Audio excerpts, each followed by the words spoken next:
Okay, so far we have worked with geometric series, and we know how to tell if they converge or if they diverge. We know that if the radius is in between -1 and +1, that our geometric series will converge. But what happens if we don't have a geometric series? So that's when we have different tests that we can use to determine convergence or divergence of series that are not geometric. And the first one we're going to look at is the integral test.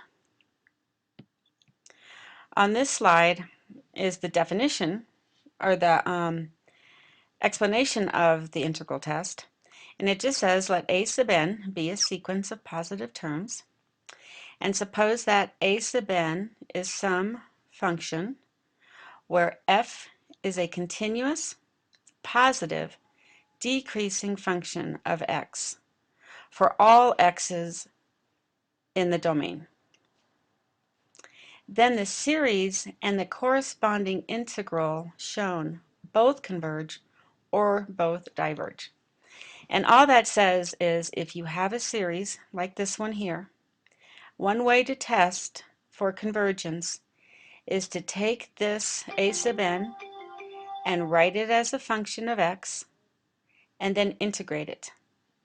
Now this becomes an improper integral, which we know how to evaluate. So we do that by changing it into a limit and then evaluate from there. This slide just kind of shows you geometrically what's going on. Here is a series. It is continuous. It's positive because it's above the x-axis, and it's always decreasing. So if that's the case, we find the area underneath the curve. And if this area is finite, in other words, if we get an answer for our integral or for the area, then our integral converges, and so does our series.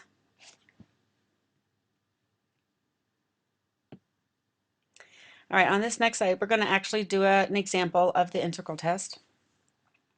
We're going to look at this series right here, n equal 1 to infinity of n over n squared plus 1. So our sequence is right here, and we're going to change that into a function of x. We're going to take that function of x, and we are going to integrate it. Now, I did not go through all the steps of integration here, but this step right here is just showing that I multiplied the top by 2 and the outside by 1/2. I was just setting up u substitution. So at this point, you should probably turn off this recording and see if you can integrate this integral right here by changing it into a limit of an integral and then getting right to this point here. The limit as b approaches infinity of the natural log of x squared plus 1 evaluated from 1 to b. Once you get there, then we need to stick b and 1 into this function and evaluate it. So here is our limit. We just stuck b into the function. Then we subtracted what we got when we plugged 1 into the function. Well, the natural log function is an increasing function, so it grows without bound. So in other words, this limit right here, as b gets large, will be infinity. So this integral does not converge. It is a divergent integral. So since the integral diverges, then the series also diverges.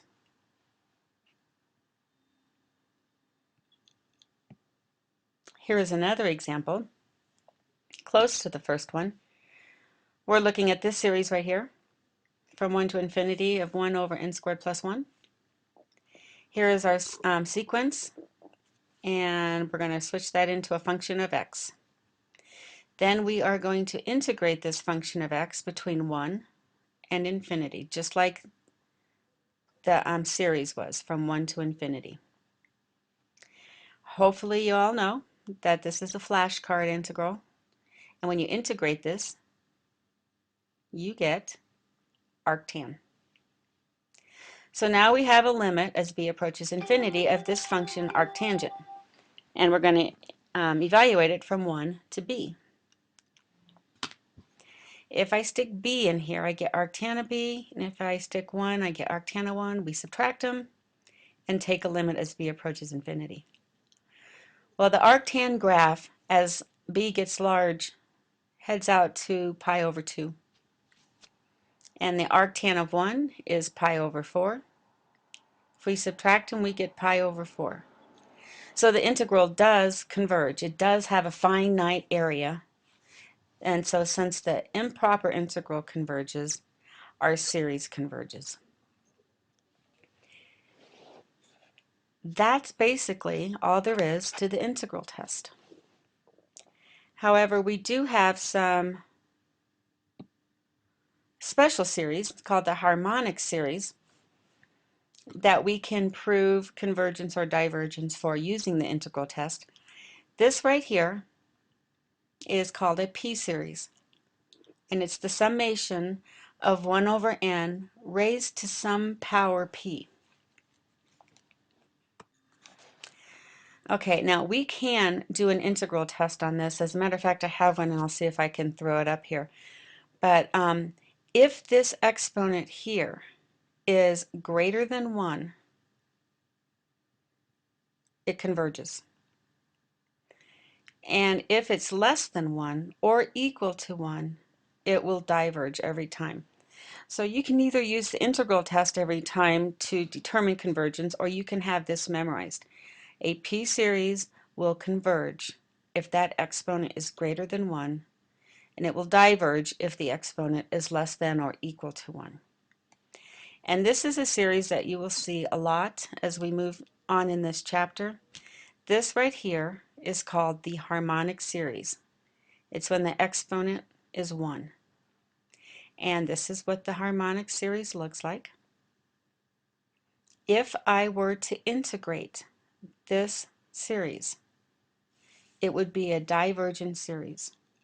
So our harmonic series will always diverge. So I just real quick went to Word and typed this out.